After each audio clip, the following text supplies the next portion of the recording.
Pense comigo, você é culpado e você sabe disso. E você sabe que por estar unido a uma pessoa, por causa dessa pessoa que você tem ligação, você tem a garantia do perdão diante do juiz. E você sabe que você tem a garantia deste perdão justamente porque o juiz, ele considera não os seus méritos, os seus feitos, mas o juiz considera justamente essa pessoa que você tem ligação.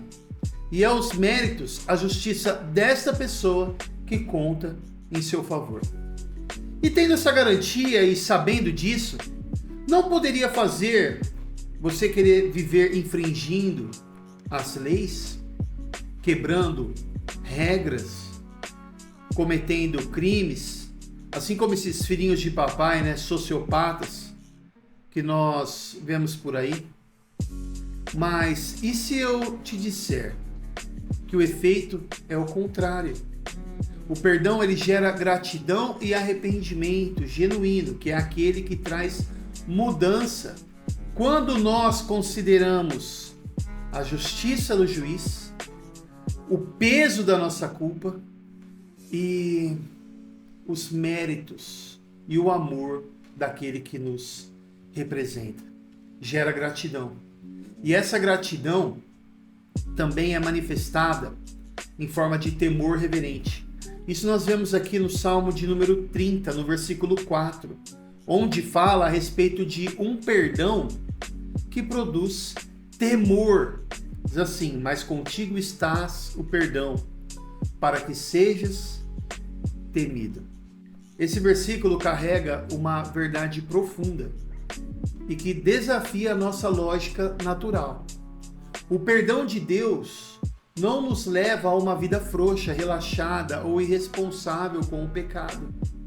Pelo contrário, o verdadeiro perdão, ele gera temor, mas não um medo que afasta, mas temor no sentido de um respeito reverente que aproxima. O salmista começa esse salmo clamando do fundo do abismo, ele vai dizer no versículo 1, né? Das profundezas clamo a ti, Senhor. Ouve, Senhor, a minha voz.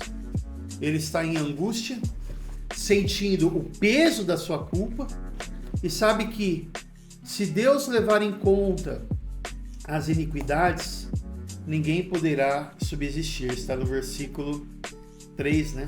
Se tu, soberano Senhor, registrasse os pecados, quem escaparia? Essa é a versão NVI, né? Até que ele declara algo surpreendente, né? Ele diz assim, ó, no versículo 4, mas contigo está o perdão para que sejas temido. Ou seja, o fato de Deus perdoar, ao invés de diminuir o temor, ele aumenta. No mundo onde muitas vezes, né, pensamos que perdoar é passar pano, ou que graça pode ser sinônimo de permissividade, esse versículo corrige a nossa teologia. Pois o perdão de Deus não é barato. Ele vem do Deus Santíssimo, justo, puro, que não pode tolerar o pecado. E mesmo assim ele oferece o perdão. Esse contraste entre a sua santidade e o seu amor nos leva ao temor. O que vemos aqui é que o perdão não banaliza a santidade de Deus, mas a evidencia. Ele é tão santo que o pecado não pode ser ignorado, mas é tão amoroso que providenciou o caminho para nos trazer o perdão. E esse caminho custou o sangue do seu filho sendo derramado. Quem entende isso não sai dizendo: agora posso pecar à vontade, porque Deus perdoa.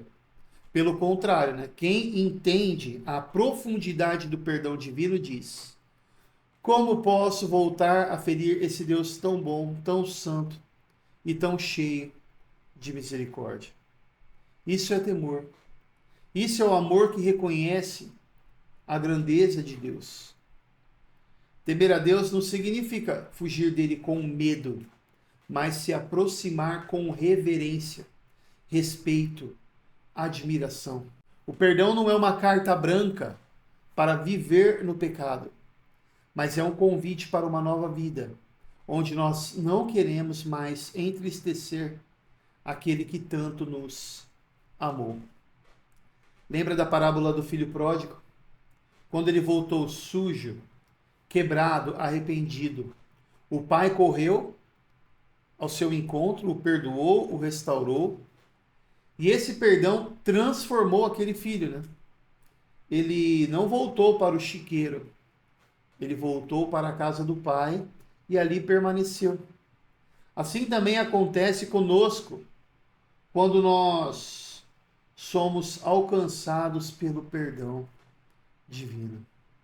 Sabe o filme Homem-Aranha Sem Volta para Casa? Esse terceiro filme que tem esse lance do multiverso. Não sou muito fã desse negócio de multiverso. Eu acho que abre portas para um relativismo, mas enfim.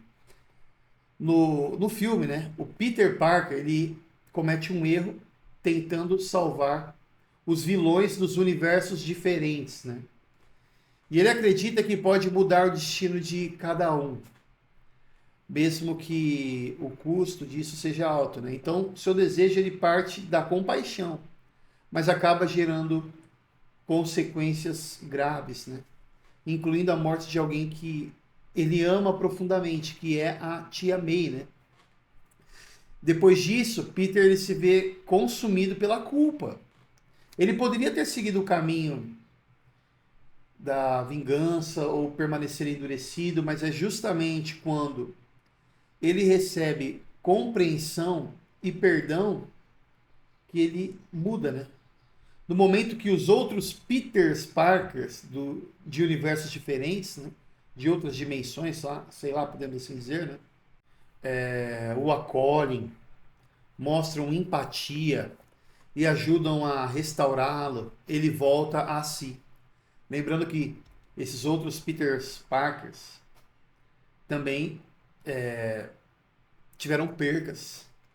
Do primeiro filme, né, interpretado pelo ator Tobey Maguire, acho que é assim que se pronuncia, ele perdeu o tio Ben por causa de um erro que ele cometeu, né, por causa do seu orgulho e tal, enfim.